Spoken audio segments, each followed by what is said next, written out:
It all began one chilly autumn afternoon when my friends and I decided to explore Whispering Woods. It was just supposed to be a fun hike, nothing too serious, just six of us: me, Ryan, Ethan, Sarah, Chloe, and Emma, looking for a little adventure. Whispering Woods had always been surrounded by eerie stories, but none of us really believed them. Well, not at first.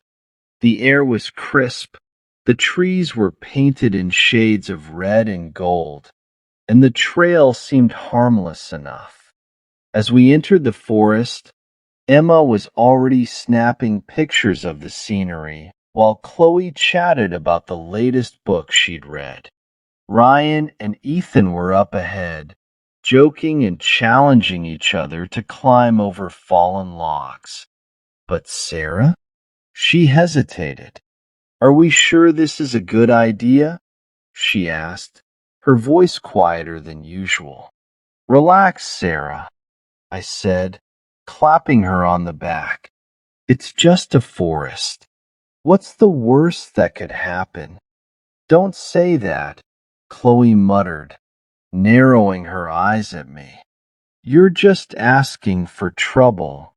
We laughed it off and continued down the trail. The first hour was perfect. The forest was beautiful, and Ryan kept us entertained with his bad jokes. Ethan was daring as always, climbing trees and pretending to be an explorer. Emma found a spot by a stream and insisted we take a group photo. Then we took a wrong turn. Ryan spotted an unmarked path leading deeper into the woods. "This way looks cool," he said, pointing ahead. "Are you sure we should leave the main trail?" Sarah asked, her arms crossed. "Come on, live a little," Ethan said with a grin. "What's the worst that could happen?" I didn't see the harm, so we followed Ryan. At first it was fine. The trees were denser here, and the light barely reached the forest floor, but it didn't feel dangerous, just quiet. Too quiet. That's when we saw it.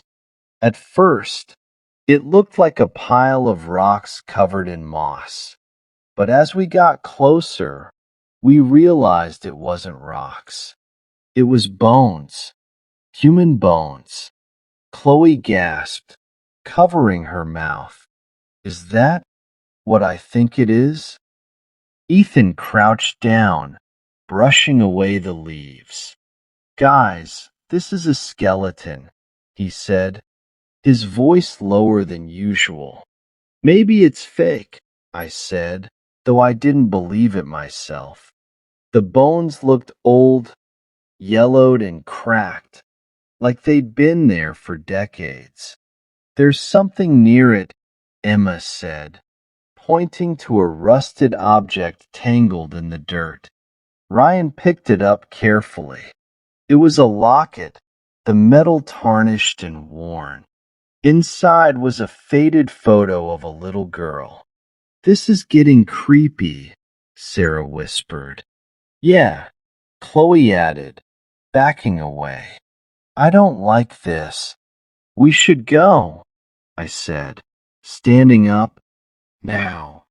But just as we turned to leave, we heard it, a low rustling sound, coming from the trees behind us. "Did you hear that?" Ryan asked, his voice tense. We all froze, straining to listen.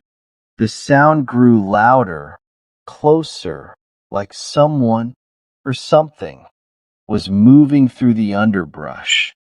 "Let's just go back the way we came," I said, trying to keep my voice steady. But when we turned around, we realized we didn't know which way we'd come. The forest looked the same in every direction, and the fading light made it harder to tell where the trail was. "Great," Ethan muttered. Now we're lost. Stay calm, I said, though my heart was racing. We'll figure it out. We started walking, trying to retrace our steps, but the rustling sound followed us. It was always there, just out of sight. And then we heard whispers, soft, eerie voices, like they were coming from the trees themselves. Emma clutched my arm. Alex, what is that? I don't know, I admitted. Suddenly, Ethan tripped over something and fell to the ground. Ow! What the heck? We looked down and saw what had tripped him. Another skeleton. This one was smaller, like a child's. Sarah screamed, and even Chloe looked like she was about to panic. We have to get out of here, I said, my voice firm. We started running, not caring which direction we went as long as it was away from the bones.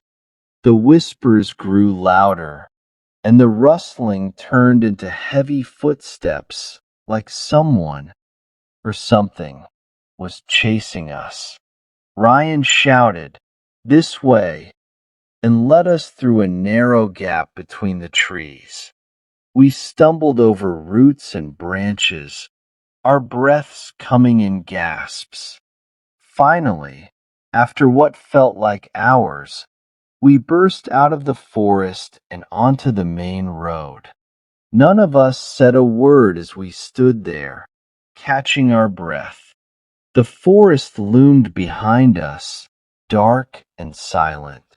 What was that? Emma finally asked, her voice shaking. I don't know, I said, looking back at the trees. But I don't think we should ever go back to find out. We never did. And even now, years later, I still think about those skeletons. Who were they? How did they end up there? And what was it that followed us out of the woods? Sometimes, late at night, I can still hear those whispers in my dreams.